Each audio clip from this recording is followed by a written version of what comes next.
வணக்கம். உள்ளது உள்ளபடி நிகழ்ச்சியை வழங்குவதற்காக ஹேமா ராகேஷ். இன்றைய உள்ளது உள்ளபடி நிகழ்ச்சியில் நாடு முழுவதும் 100 ஸ்மார்ட் நகரங்கள் உருவாக்கப்படும் என்று கடந்த பட்ஜெட்டில் மத்திய அரசு தெரிவித்திருந்தது. அதன்படி நாட்டில் அதிகபட்சமாக உத்தரப்பிரதேச மாநிலத்தில் 13 ஸ்மார்ட் நகரங்கள் உருவாக இருக்கின்றன. அதற்கு அடுத்தபடியாக தமிழகத்தில் ஸ்மார்ட் நகரங்கள் திட்டத்திற்கு 12 இடங்கள் தேர்வு செய்யப்பட்டிருக்கின்றன. சாதாரண ஒரு நகரத்திற்கும் ஸ்மார்ட் சிட்டிக்கும் இருக்கக்கூடிய வித்தியாசங்கள் என்ன? அப்படி ஸ்மார்ட் சிட்டியாக ஒரு நகரத்தை உருவாக்கும் பொழுது என்னென்ன வசதிகள் அந்த மக்களுக்கு கிடைக்க இருக்கிறது? அதற்கான சாத்தியக்கூறுகள் என்னென்ன பணிகள் நடைபெற இருக்கின்றன?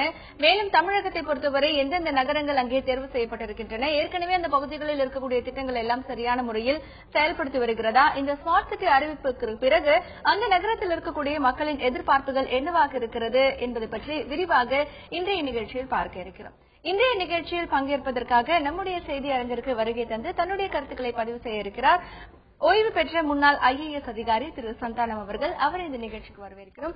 வணக்கம் திரு சந்தானம். இப்போ மத்திய அரசு நாடு முழுவதும் 100 ஸ்மார்ட் சிட்டிகள் அமைக்கப்படும் அப்படிங்கிற அறிவிப்பை வெளியிட்டிருக்காங்க.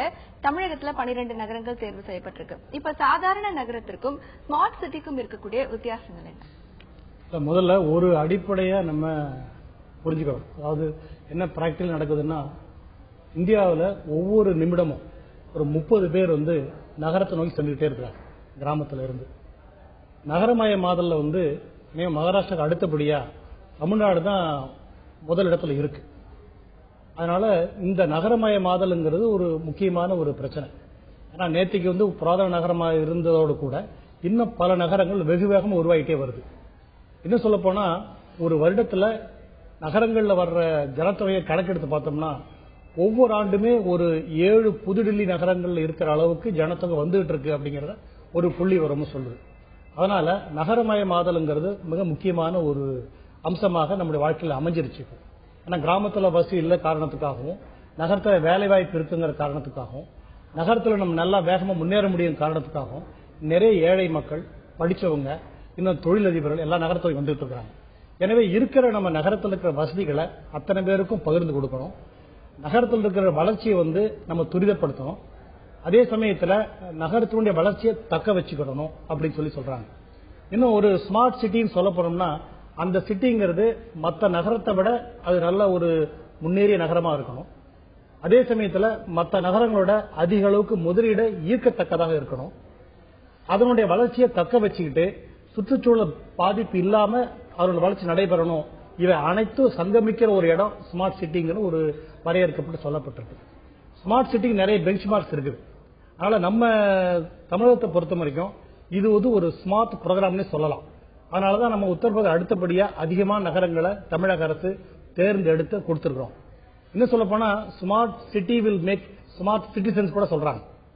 அதே இன்னும் மாடிஃபை பண்ண கொஞ்சம் பேர் dedicated citizens make a smart சிட்டின்னு சொல்றாங்க. அதனால எந்த அளவுக்கு மக்கள் பங்களிப்பு இருக்குதோ அந்த அளவுக்கு இதனுடைய திட்டம் வெற்றிகரமா முடியும். இன்னும் அதிகமா சொல்ல போனோம்னா ஸ்மார்ட் சிட்டியில அதிகம் வலியுறுத்தப்படுறது என்னன்னு கேட்டோம்னா இந்த மின்னணு ஆளுமை, இ கவர்னன்ஸ் அதிக முக்கியத்துவம் கொடுக்கறாங்க. கட்டமைப்புங்கிறது ஒரு பக்கம் இருக்கு. நம்ம ஒவ்வொரு வீட்டுக்கும் குடிநீர் வசதி, ஒவ்வொரு வீட்டுக்கும் கழிப்பட வசதி, ஒவ்வொரு தெருவுக்கும் நடைபாதை வசதி, ஒவ்வொரு தெருவிலையும் நமக்கு சைக்கிள் ஓட்டுறதுக்கான வசதி, ஒரு இடத்தை விட்டு இன்னொரு இடத்துக்கு அதிகபட்சம் 45 நிமிடத்துக்குள்ள போயிடணுங்கிறது ஒண்ணு. 2500 பேர் இருக்கிற இடத்துல ஒரு தொடக்கப்பள்ளி இருக்கணுங்கிறது நிறைய கட்ட வசதி கொடுக்குறாங்க. அதோடு கூட அதிகமா இதுல வலியுறுத்தப்படுறது என்னன்னு கேட்டோம்னா மின்னணு ஆளுமை, இரண்டாவது நிர்வாகத்திலே இருக்கின்ற வெளிப்படைத்தன்மை. இதுதான் ஸ்மார்ட் சிட்டியினுடைய முக்கியமான ஒரு முகமா இருக்க போகுது. ஏன்னா இந்த டிஸ்டிங்விஷிங் ஃபீச்சர் எடுத்துக்கிட்டோம்னா இதுதான் இருக்கும். ஏன்னா அரசாங்கத்தோட எல்லா ரெக்கார்டையும் ஒருமைப்படுத்துறாங்க. எல்லா துறைகள் எல்லாத்தையும் புள்ளி உரத்தை எடுத்து அரசாங்க திட்டத்தை ஒருங்கிணைத்து அரசாங்கத்தோட நிதியை மேக்சிமம் வீணாகாம செலவுபடுத்துறாங்க. செலவு பண்றது மூலமாக அதனுடைய டெவலப்மெண்ட்டை உறுதிப்படுத்துறாங்க, நீடிக்க வைக்கிறாங்க. அதான் ஸ்மார்ட் சிட்டியோட இதுல மக்கள் பங்களிப்புங்கிறது மிக மிக தேவையான ஒன்று. ஏன்னா உலகம் பூராவுமே இந்த ஸ்மார்ட் சிட்டி நடந்துட்டு இருக்கு. இப்ப ஆம்ஸ்டர்டாம் எடுத்துட்டு நார்வே தலைநகரத்தில் நடக்குது. அங்க 79 திட்டங்களை மக்கள் பங்களிப்போட நடத்திட்டு இருக்காங்க. இல்ல கேட்டா ஒரு முக்கியமான என்னன்னா யாருக்காவது பார்க்கிங் ஸ்பேஸ் வாடகைக்கே விடலான் இருக்கு. ஸ்ட்ரீட் லைட்டுடைய பிரைட்னஸ் குறைக்க கூட அந்த அதிகாரம் உள்ளாட்சி அமைப்புகளுக்கு வழங்கப்பட்டிருக்கு. லண்டன்ல போய் கேட்டோம்னா ஸ்மார்ட் சிட்டிங்கிறது ஒரு ஸ்டாட்டிக் கான்செப்ட் கிடையாது. இது ஒரு பிளெக்சிபிளான ஒண்ணு. நம்ம மாறி வர சூழ்நிலை மாறிட்டே தான் இருக்கும் அப்படின்னு சொல்றாங்க. அதனால எல்லா இடங்களிலும் நடைபெறுகின்ற ஒன்று நகரமயமாதல மக்களுடைய வாழ்க்கையை பலப்படுத்துறதுக்கும் அவங்க வந்து ஏழை எளிய மக்களுக்கு எல்லா நன்மையும் கிடைக்கிறதுக்கும் இந்த நிச்சயமா ஸ்மார்ட் சிட்டி நல்ல அம்சமான திட்டம். அதை நம்ம நல்ல முறையில் அமல்படுத்தணும். மக்கள் அதை நல்லா அதுல பங்கேற்கணும்னு என்னுடைய கருத்தா தெரிவிக்கிறேன். தொடர்ந்து பேசலாம் திரு சந்தானம். ஸ்மார்ட் சிட்டி திட்டத்தை பொறுத்தவரை இப்பொழுது கிராமங்களிலிருந்து நகரத்தை நோக்கி வரக்கூடிய மக்களின் எண்ணிக்கை அதிகமாக வருடந்தோறும் இருக்கிறது. மேலும் கிராமத்தில் இருக்கக்கூடிய மக்களுக்கு அவர்களுக்கு தேவையான வசதிகளை, மேலும் அங்கே இருக்கக்கூடியவர்களுக்கு அவர்களுடைய வசதிகளை உறுதிப்படுத்தவும், அவர்களுக்கான வேலைவாய்ப்பு ஒரு உத்தரவாதம், அடிப்படை வசதிகள் கட்டமைப்பு போன்ற நவீன வசதிகள் அவர்களுக்கு உறுதிப்படுத்துவதற்காக ஸ்மார்ட் சிட்டி நகரங்கள் உருவாக்கப்பட இருக்கின்றன. இதற்கு பொதுமக்களின் பங்களிப்பு மிகவும் அவசியம் என்று வலியுறுத்தப்படுகிறது. தொடர்ந்து தமிழகத்தில் 12 நகரங்கள் ஸ்மார்ட் சிட்டிகளாக தேர்வு செய்யப்பட உள்ளன. அந்த பகுதிகளில் இருக்கக்கூடிய மக்கள் தங்களுடைய கருத்துக்களை முன்வைத்திருக்கிறார்கள். அதை கேட்கலாம்.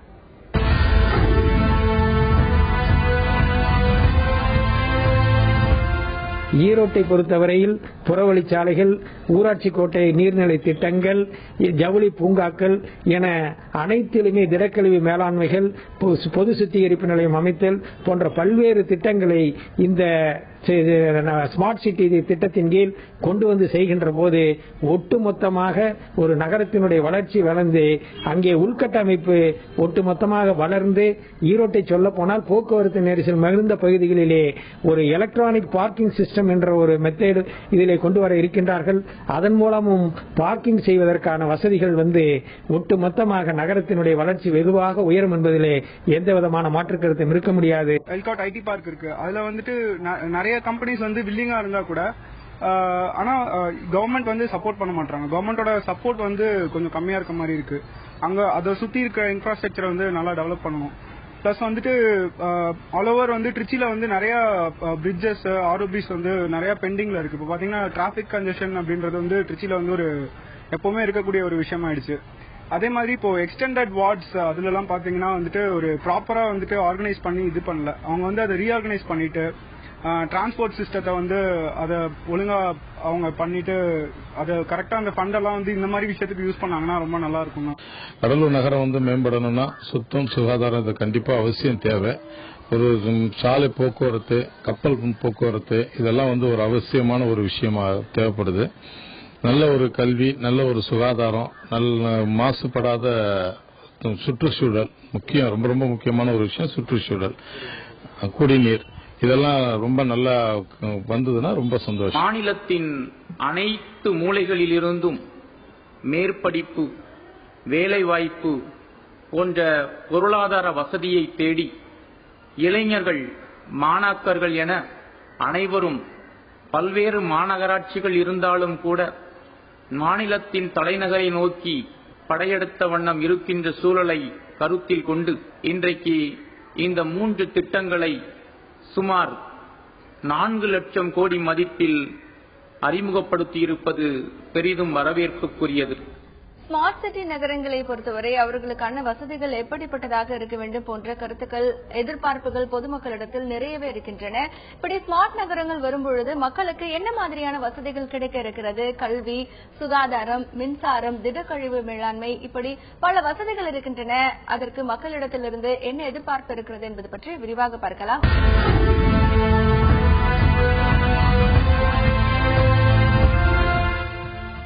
ஸ்மார்ட் நகரங்கள் நம்முடைய தமிழகத்திற்கு வர இருக்கின்றன. அப்படி இருக்கக்கூடிய ஒரு விஷயத்தில் அந்த ஸ்மார்ட் நகரங்களினால் மக்களுக்கு என்ன பயன்கள், என்ன வசதிகள் கிடைக்க இருக்கின்றன என்பது பற்றி விரிவாக நாம் இந்த நிகழ்ச்சியில் பார்த்து வருகிறோம். தொடர்ந்து திரு சந்தானம் அவர்களிடத்தில் பேசலாம். திரு சந்தானம், இப்போ ஸ்மார்ட் நகரங்கள் உருவாக்கப்படும் பொழுது மக்களுக்கு கல்வி, சுகாதாரம், இந்த திடக்கழிவு மேலாண்மை போன்ற பல்வேறு திட்டங்களா இருக்கு. என்ன நன்மைகள் அவங்களுக்கு கிடைக்க இருக்கு? இல்ல, இது பற்றி இப்போ ரீசெண்டா நிதி அமைச்சர் அருண் ஜேட்லி ஒரு கருத்து சொல்லியிருக்காரு. இப்ப அதிகமான மக்கள் வந்து நகரத்தை நோக்கி வந்துட்டு இருக்காங்க. ஒரு புதியதாக ஒரு நடுத்தர வர்க்கமே உருவாகி இருக்கு. அந்த நடுத்தர வர்க்கத்தினுடைய ஆசை தனக்கு எல்லா வசதிகளும் கிடைக்கணும்னு சொல்லிட்டு நம்ம அந்த நடுத்தர வர்க்கத்தினுடைய ஆசையை பூர்த்தி பண்ணாட்டி, அதிகமான வசதிகளை புதிய நகரங்கள்ல உருவாகாட்டி, இருக்கிற நகரங்களே நம்ம வந்து வாழ்வதற்கு ஏற்ற இடம் இல்லாம போகக்கூடிய அபாயம் இருக்கு அப்படிங்கறத சொல்லியிருக்காரு. ஸ்மார்ட் சிட்டி அடிப்படை சித்தாந்தம் எடுத்துக்கிட்டோம்னா, இப்போ government of India smart city சொல்லும் போது இது நிறைய ஒரு பெஞ்ச் மார்க் சொல்லியிருக்காங்க. இதெல்லாம் வந்து இங்க ஸ்மார்ட் சிட்டி இருக்குன்னு சொல்றாங்க. அதை பாத்தீங்கன்னா இந்த டிரான்ஸ்போர்ட் எடுத்துக்கிட்டோம்னா ஒரு இடத்தை விட்டு இன்னொரு இடத்துக்கு ஏறக்குறைய அதிகபட்சம் 45 நிமிஷத்துல போற மாதிரி இருக்கணும். அதே மாதிரி ஒவ்வொரு தெருவிலையும் நடைபாதைக்குன்னு 2 மீட்டர் அகலத்த சாலை இருக்கணும். ஒவ்வொரு தெருவிலையும் சைக்கிள் ஓட்டுறதுக்கு தனியா ஒரு பாதை இருக்கணும் அப்படின்னு சொல்றாங்க. அதே மாதிரி 24 மணி நேரமும் தண்ணீர் வசதி ஒவ்வொரு வீட்டுக்கும் தரப்படணும் அப்படின்னு சொல்றாங்க. ஒவ்வொரு வீட்டிலையும் கழிப்பிட வசதி இருக்கணும்னு சொல்றாங்க. இன்னும் சொல்ல போனா ஒவ்வொரு ஸ்மார்ட் சிட்டி நகரத்திலையும் ஒரு பல்கலைக்கழகமே இருக்கணும்னு சொல்றாங்க. ஒரு 200 பெட்டட் ஹாஸ்பிட்டல் கட்டாயம் இருக்கணும்னு சொல்றாங்க. அதே மாதிரி எல்லா வீடுகளிலையும் அந்த கழிப்பிட வசதி, அதுக்கப்புறம் ஸ்டாம் வாட்டர் டிரைனேஜ் வசதி, எல்லா வீடுகளுக்கும் மின்சார வசதி, 100% வீடுகளுக்கு டெலிபோன் அல்லது மொபைல் வசதி, ஒரு 15,000 பேர்களுக்கு ஒரு டிஸ்பென்சரி கட்டாயம் இருக்கணும். டெலிமெடிசின் சொல்ற அந்த வசதி எல்லா சிட்டிசன்ஸுக்கும் நம்ம அவைலபிளா இருக்கணும். அதே மாதிரி ஒரு 1.5 லட்சம் பாப்புலேஷன் ஒரு காலேஜ் இருக்கணும். எல்லா விதமான சக்தி, ரினியூவபிள் எனர்ஜி, மரபுசாரா சக்தியுடைய பயன்பாடு முழுமையா இருக்கணும் அப்படின்னு சொல்லிட்டு இதனுடைய பாராமீட்டர்ஸ் எல்லாம் வகுத்து வச்சிருக்கிறாங்க. ஏன்னா எந்த திசையை நோக்கி நம்ம பயணம் பண்ண போறோங்கிறத இலக்கு இல்லாம பயணம் பண்ணோம்னா நம்ம மட்டும் எங்கேயோ போயிட்டே இருக்கும். நம்ம நகரத்துக்கு இதெல்லாம் கட்டாயம் இருக்கணும், இதெல்லாம் இருந்தா ஏழை மக்களும் இந்த நகரத்தில் வசதியோடு வாழலாம் அப்படின்னு திட்டம் தீட்டி செயல்படுத்தப்படும் போதுதான் நகரத்தில் இருக்க எல்லா பிரிவினருக்கும் அரசாங்கத்தினுடைய அந்த எண்ணம் பூர்த்தியாகி அவங்களுடைய அடிப்படை தேவை நிறைவேற்றப்படும். அப்படிலாம் குறிப்பிட்ட சமூகத்தினர் மட்டுமே வசூல் பெற்றுட்டே இருப்பாங்க. ஏழை மக்கள் கிடைக்காம போறது வாய்ப்பு இருக்குது. அதுபோல் இதுபோல் திட்டங்கள் இருந்தால் தான் நகரத்தினுடைய மக்களுடைய வாழ்க்கை தரம் நிச்சயமா நன்றாக உயரும். இதுல முதலீடு ஈர்க்க முடியும். இன்னும் இதுல அடிப்படையா அம்சம் வலியுறுத்துறதே வெளிப்படையான நிர்வாகம் இருக்கணும்னு சொல்றாங்க. உதாரணமா ஒரு பொருளாதார நடவடிக்கை எடுக்கணும் அப்படின்னா, ஒரு கடையை வைக்கணும் அப்படின்னா ஆன்லைன்லேயே அப்ளை பண்ணி அதுக்குண்ட லைசன்ஸ் ஆன்லைன்லேயே பெற்று அவர் நடவடிக்கையை உருவாக்குற மாதிரி இருக்கணும் அப்படின்னு சொல்லி இந்த ஸ்மார்ட் சிட்டியில் சொல்றாங்க. ஸ்மார்ட் சிட்டிங்கிறது மக்கள் பங்களிப்போட நகர வாழ்க்கையை மேம்படுத்துன்னு ஒரு திட்டமாகும். தொடர்ந்து பேசலாம் திரு சந்தானம். ஸ்மார்ட் நகரங்களை பொறுத்தவரை மக்களுக்கு தேவையான அடிப்படை வசதிகள் அனைத்தும் முழுமையாக அவர்களுக்கு சென்றடைய வேண்டும் என்கின்ற ஒரு நோக்கத்தில் இது உருவாக்கப்பட்டிருக்கிறது. கல்வியானாலும், சுகாதாரமானாலும், மின்சார வசதி, தண்ணீர் வசதி என பல்வேறு வசதிகள் அவர்களுக்கு கிடைக்கக்கூடிய ஒரு வசதிகளாக இந்த ஸ்மார்ட் நகரத்தில் உருவாக்கப்பட இருக்கிறது. தொடர்ந்து ஸ்மார்ட் நகரங்களாக தேர்வு செய்யப்பட இருக்கும் நகரங்களில் இருக்கக்கூடிய மக்கள் தங்களுடைய எதிர்பார்ப்புகளை இங்கே கருத்துக்களாக பதிவு செய்திருக்கிறார்கள். அதை கேட்கலாம். ஏற்கனவே முன்னாடி இப்ப அந்த சாப்ட்வேர் கொண்டு வரதுக்காக நிறைய பிளான் பண்ணாங்க. ஐடி பார்க் அதுலயே பெரிய வளர்ச்சியை காண முடியல. ஏன்னா மதுரைக்கு அப்படித்தான். இது ஒரு நகரமும் இல்லாத, கிராமமும் இல்லாத ஒரு 2 கட்டான் நகரமாக இருக்கிறதுனால இதை கூடுதல் கவனம் செலுத்த வேண்டிய ஒரு தேவை இருக்கு. அப்படிங்கும்போது வெறுமனே ஸ்மார்ட் சிட்டி அப்படின்னு சொல்லி மற்ற நகரங்களுக்கான அளவுகளை மதுரைக்கு புகுத்துவது என்பது மிக சரியாக இருக்காது என்பது எனது வேண்டுகோள். அதனால இந்த மதுரையை பொறுத்த வரைக்கும் மதுரையோட பாரம்பரியம் கெடாமல், மதுரையின் பழமை கெடாமல், மதுரையின் சுற்றுச்சூழல் கெடாமல், அந்த மதுரையின் நடுவே ஓடக்கூடிய வைகையின் அந்த ஆற்று, அந்த சீரமைப்பு, இதையெல்லாம் உள்ளடக்கியதாக இந்த ஸ்மார்ட் சிட்டி இருந்தா நன்றாக இருக்கும் என்பது. மத்திய அரசு இந்த திருநெல்வேலி பகுதியை ஸ்மார்ட் சிட்டியாக மாற்றப் போகிறேன் என்று சொல்லி இங்கு இருக்கின்ற சாலைகள் ஓரம் அமைக்கப்பட்டுள்ள கடைகளையும், சாலை பகுதிகளில் நெருங்கியுள்ள வீடுகளையும் இடித்து 6 வழிச்சாலையாக மாற்றுவதை தவிர வேறு எந்த ஒரு முன்னேற்றமும் பெரியதாக ஏற்படுத்திவிடும் என்று நம்பினால் அது ஏமாற்றம் தான் கிடைக்கும். இங்கு ஆரம்பிக்கப்பட்ட பல திட்டங்கள், தொழில் தொடங்குவதற்கு உண்டான ஆரம்பிக்கப்பட்ட திட்டங்களை ஊக்குவித்தாலே போதும். இதை ஸ்மார்ட் சிட்டியாக கொண்டு வர வேண்டும் என்ற அவசியம் இல்லை. அனைவருக்கும் வீடு என்று இன்றைக்கு பாரத பிரதமர் அறிவிப்பு செய்திருக்கிறார். வரவேற்கத்தக்கது. ஆனால் நடைமுறையில் எந்த அளவுக்கு சாத்தியம் இருக்கும் என்று பார்க்க வேண்டும். அதே நேரத்தில் இந்த சேலம் மாநகராட்சியினுடைய எல்லைகளை இந்த மேற்கு பகுதியில் ஓமலூர் வரை விரிவுபடுத்த வேண்டும். கிழக்கு பகுதியில் இதனை அயோத்தியாபட்டினம் வரைக்கும், அதே போல தெற்கு பகுதியில் எடுத்துக்கொண்டால் காட்டாயம்பட்டி வரை இதனை விரிவுபடுத்திவிட்டால் இன்றைக்கு காலி நிலம் இன்றைக்கு நிறைய கிடைக்கும். அதுபோல இன்றைக்கு ஸ்மார்ட் சிட்டி என்று சொல்கின்ற போது இப்போது இருக்கக்கூடிய இந்த குறுகிய நிலத்தை மட்டும் 60 டிவிஷன்களை மட்டும் வைத்துக் கொண்டு ஒரு ஸ்மார்ட் சிட்டியாக நாம் உருவாக்குவதற்கான சாத்தியக்கூறுகள் குறைவாக இருக்கின்றன. இந்த ஸ்மார்ட் சிட்டி திட்டம் என்பது அறிவிப்பாக நின்று விடாமல் இது செயலளவில் செயல்பட்டு ஒரு நல்ல ஒரு ஸ்மார்ட் சிட்டியாக மாறி மக்களுக்கு பயன்படக்கூடிய வகையில் அமைய வேண்டும் என்று நான் கேட்டுக்கொள்கின்றேன். மக்களை பொறுத்தவரைக்கும் என்ன எதிர்பார்க்கறதுன்னா, கல்வி, மருத்துவம், அதே மாதிரி பொது விநியோகம், கரெக்டா எங்களுக்கு பொது விநியோகத்தில் கிடைக்க வேண்டிய விஷயமும் மருத்துவமும் கல்வியும் தரமா கிடைச்சிருச்சுன்னா பெரிய ஒன்றும் சிரமங்கள் வராது. அதாவது ஸ்மார்ட் சிட்டி என்பதுங்கிறது இவைகளை எல்லா மக்களுக்கும் கொடுக்கறதா இருக்கணும், எல்லா மக்களுக்கும் இது தங்குதல் இல்லாம கிடைக்கிறதா இருக்கணும். அந்த முறையில ஸ்மார்ட் சிட்டியை பொறுத்த வரைக்கும் அது வெறுமனே ஒரு கவர்ச்சியான விளம்பர பேரா இல்லாம மக்களால் கொண்டாடப்படக்கூடிய ஒன்றாக உருவாகணும். ஸ்மார்ட் சிட்டியை பொறுத்தவரை அது வெறும் விளம்பரமாக மட்டுமல்லாமல் அந்த திட்டத்தை முழுமையாக செயல்படுத்தி மக்களுக்கு தேவையான அடிப்படை வசதிகளை அவர்களுக்கு கிடைப்பதற்கு உறுதி செய்யப்பட வேண்டும் என்கின்ற ஒரு கோரிக்கையும் மக்களிடத்திலிருந்து வருகிறது. தொடர்ந்து இதை செயல்படுத்துவதற்கான சாத்தியக்கூறுகள் என்பது எந்த அளவிற்கு இருக்கிறது என்பது பற்றி விரிவாக பார்க்கலாம்.